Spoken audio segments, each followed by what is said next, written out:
All right, folks, back on the Bossman show here with professional hockey player Malcolm Hayes for the Atlanta Gladiators out of the ECHL. Man, Malcolm, he's on the bus with us. What's good, brother? How you feeling, man?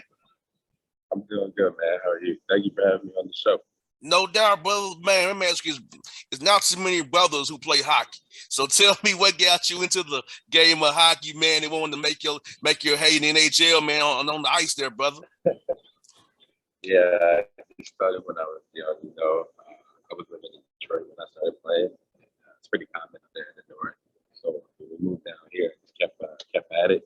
Somehow I ended up back here playing. A few years later, it's pretty funny how it all came full circle. No doubt, man. And so, like for you, man, who was your favorite hockey player growing up, man, to give you inspiration, man, to want to keep on going at this thing, my guy? There's a pretty good list for that. But I say like number one inspiration would be the first NHL black hockey player, William Reed.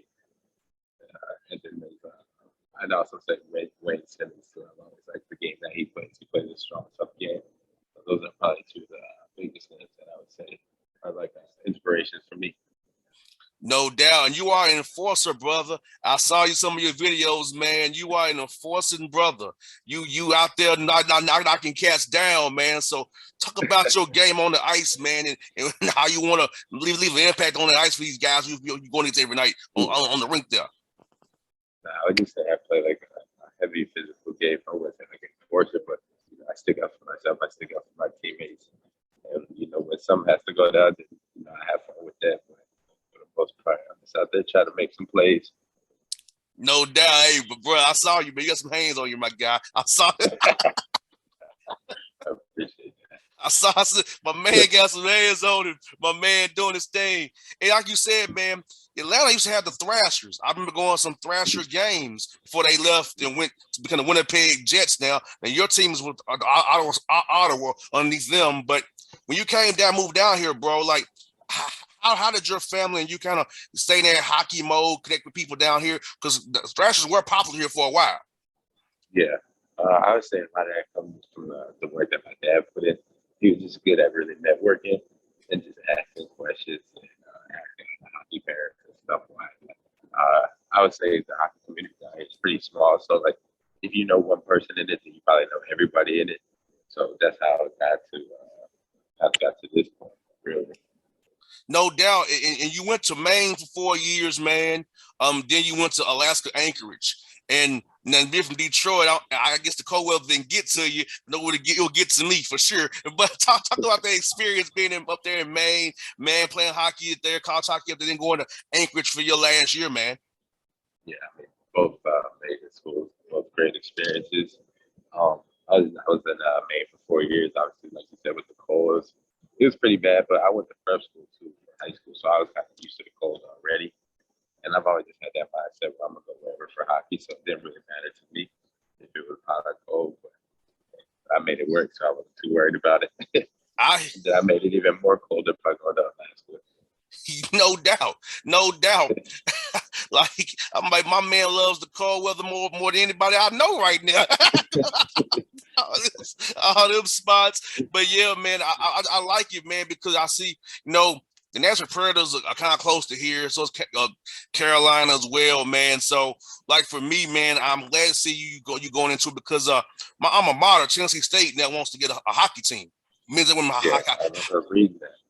hockey team. So, so I think you'll be good to maybe talk to my people on my alma mater about that as well, brother, as well. But for me, man, I like your YouTube game, bro. Like, how'd you get in that YouTube game? Your dad, your sidekick. Tell us about that, man.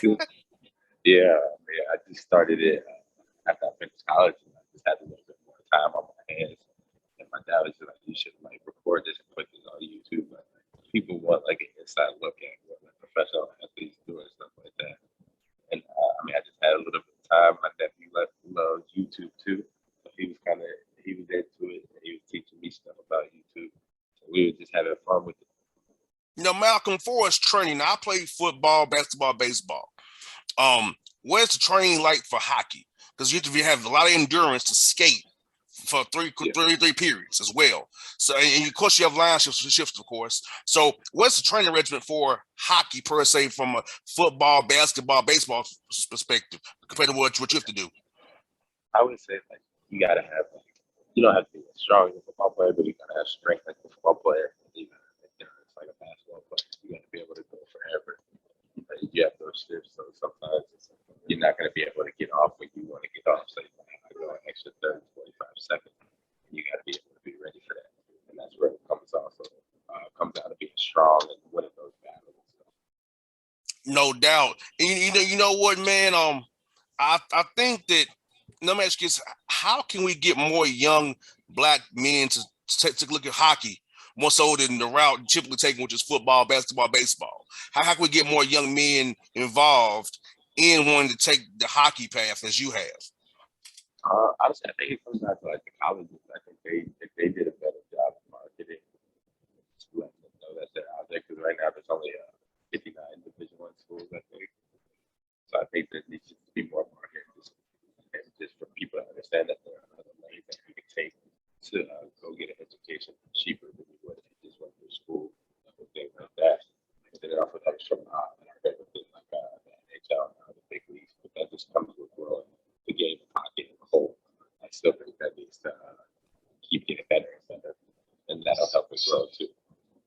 And like Malcolm, for like high school wise, so talk about the league, because you never hear about like a hockey league. You hear about AAU basketball, 7-on-7 groups of football, travel baseball. You never hear about how a young man get reared in hockey. So what things are there for kids in 7th through 12th grade who may be interested in hockey and want to pursue it, but don't really know about where they can get into it?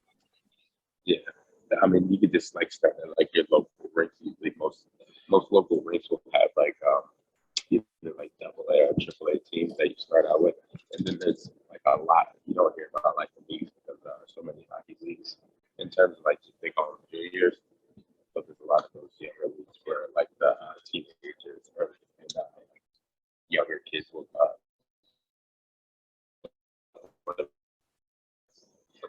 plenty of leagues, but you can just kind of just like go to your local rink and just kind of see what teams are around your area. No doubt, no doubt. And you know what, man? I think there's some kids really do that because, like you said, man, it's a fun game to play. It's just a matter of being able to be exposed to it. Because as you know, like you said with marketing, like you said, a lot of things is exposure. If you're not exposed to it, you won't pursue it or know about it. So I think that I think hockey can do it, but like I said, about like use you as a example as well, black hockey players. So because when we see one of us, we feel more apt to want to try and do like Vince Serena did for tennis and Tiger Woods did for golf. Exactly. You see somebody on TV that looks like you kind of get that mentality. Well, if he can do it, then I can do it too. Kind of thing. No doubt, brother. And let me ask you this, man. So, being from Detroit, now are you a Lions fan, Pistons fan, or what are you these days? No, I'm from Atlanta. Detroit. We're only in Detroit till we're only in Detroit till like the first grade. So you a Hawk fan then, right? Yeah, but they make it hard. I'm a Hawk fan. Yeah. So I don't really want to talk about the Hawks. Hey, I'm at most of the home games, bro. I'll be at tomorrow night against Memphis and Sunday against the Pelicans. I'm there, man. I have to watch it. Yeah. I have to watch it in my face, brother, every night, man. Yes, it is, man. Yes, it is. But you know what, man? It's beautiful that we have all these sports here. And how's it getting to play home, bro? You're playing at home right now. Of course, I know you want to make it to the big league, of course, but being able to play at home right now and develop your game at home, man, where you got your grounding from, bro. How's it been feeling for you, man? Just nice. It's nice to be able to have my family on the games. It's like the most I've ever played at home before. So being able to have like all my family be able to come out to basically every game that I'm in is nice. No doubt. And now let me ask you this, man. Now, how was the crowds for you guys, man? How can we get more fans to come out and watch you all play out there? I mean, the crowd is starting to build up because we're winning, I think. But at the beginning of the year, the crowds are pretty small, and now it's starting to grow. So I think it's done a good job of like starting to grow. And as playoffs get closer, I think we'll start seeing more crowds as well. Our bigger crowds, I should say. No doubt. And what I love about you, Malcolm, is man, you're very passionate about this. I'm passionate about radio. You're passionate about hockey. So talk about where does your passion and love for your craft comes from? I know for me, it's about just doing something I love. I don't have to get a real job. That's why I do what I do. So for you, what's your passion, motivation every day when you go out there and work out, or when you go out there and hit some pucks, man? Talk about that, brother. No, exactly. I mean, I'm on the same page as you. I don't really want. I guess I would say like a real job. This is like what I enjoy what I enjoy doing. I get to wake up every morning and play hockey, so that's where I get like the passion from it. The motivation is where this isn't guaranteed. This can be taken from you at any time. So you got to earn your keep every day, and that's where I just come with that motivation. And I just like working hard, and I just like getting better. Just doing things hockey related, so it's pretty easy for me. And Malcolm, a lot of fans are saying that, for us athletes, man, like a lot goes into this thing. It's more than just showing up at the rink every night. You got to watch film. You got to take care of your body. You got to eat right, So talk about that piece of it as well for the fans who don't understand, hey, it's more than just showing up at the rink and you put on that sweater, man. Yeah, it comes with a lot of discipline, So it's a full-time, 24-hour job. You got to eat, sleep, breathe it. It's a long season, so that's why you really got to be passionate about it. And that's why I think like all the guys on the bus around here are passionate about it too, because like it is like 24/7. It's always something that you got to be thinking about, whether it's getting water, proper nutrition, or making sure you get your rest before bus rides like we're all right now. So it all comes into play, and it definitely all makes a big difference too. No doubt. Well, Malcolm, man, I know you're on the bus, man. Thank you for coming on the show today, man, brother. And I'll be cheering for you guys, man. I'll be cheering for you personally, my brother. So please, I'll have you on the show again, my guy. Talk some Hawks and Falcons with you as well, and Braves with you. Yeah, I'm down for sure. Thank you for having me. You're welcome, brother.